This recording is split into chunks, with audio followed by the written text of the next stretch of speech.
What does your Hispanic background mean to you? My Hispanic background, that means to me is I embrace it, who we are. Always been really, really proud to be first generation um, Latino here in California, um, being bilingual and being proud of my roots from my parents that migrated from Mexico here to the United States. Were you a first generation college student?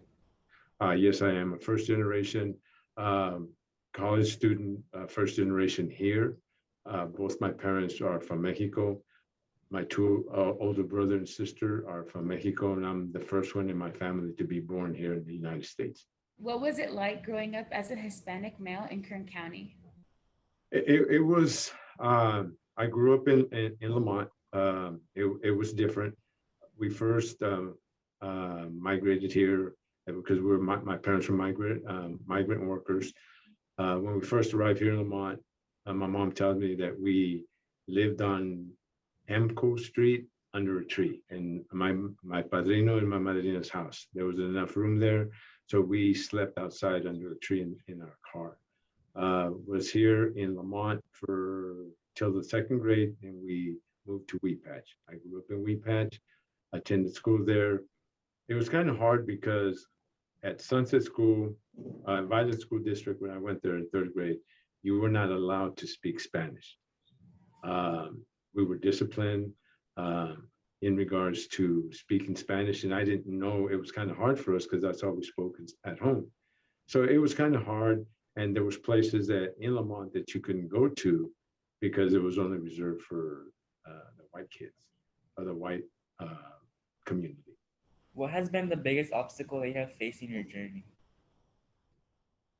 The biggest obstacle that I faced in my journey growing up and working is just for people to take me for who I am and not for my color.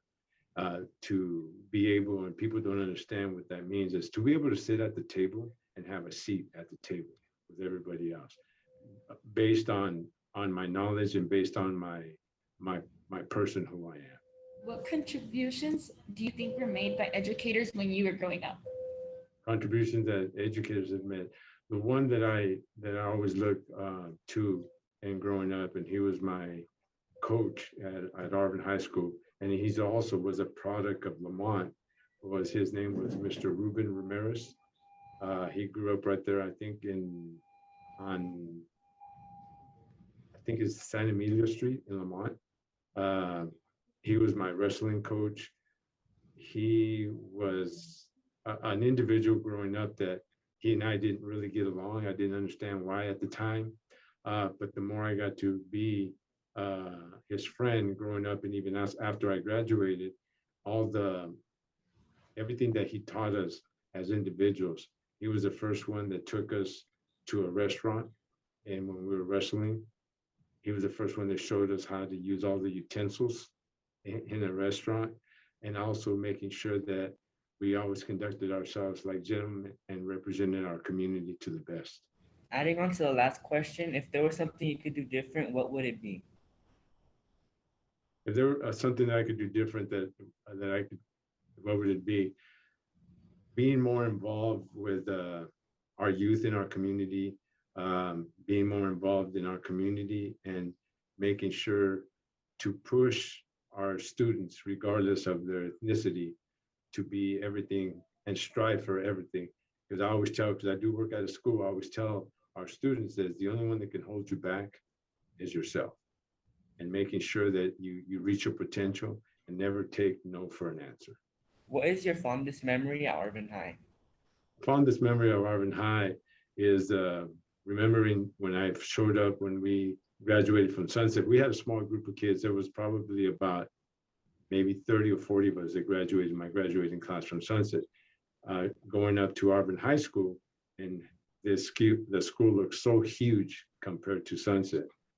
And just meeting lifetime friends that I still have that I met at Arvin High School, and meeting the great staff like the Mr. Ramirez's of the world, and Mr. Garcia was our counselor that helped us and guided us to make us who we are as adults now in life. It was interesting to hear how different Lamont is now because I'm from Lamont as well.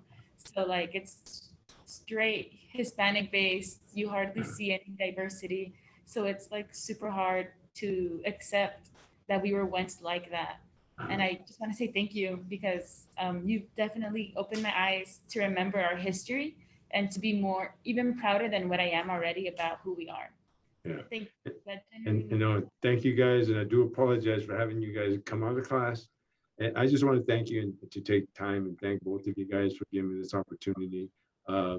People always wonder why I still live in Lamont, because I still live out there on by the fire department. That's my home. And when I went away to school, I always said I would never, ever, ever come back. And now I say I'll never, ever leave Lamont. And it holds it's always nice to go out to see the world, but then you know what you miss when you do leave. And like I said, we entrust you young people to take care of us and take care of our community as you guys get older. And that's very important for me.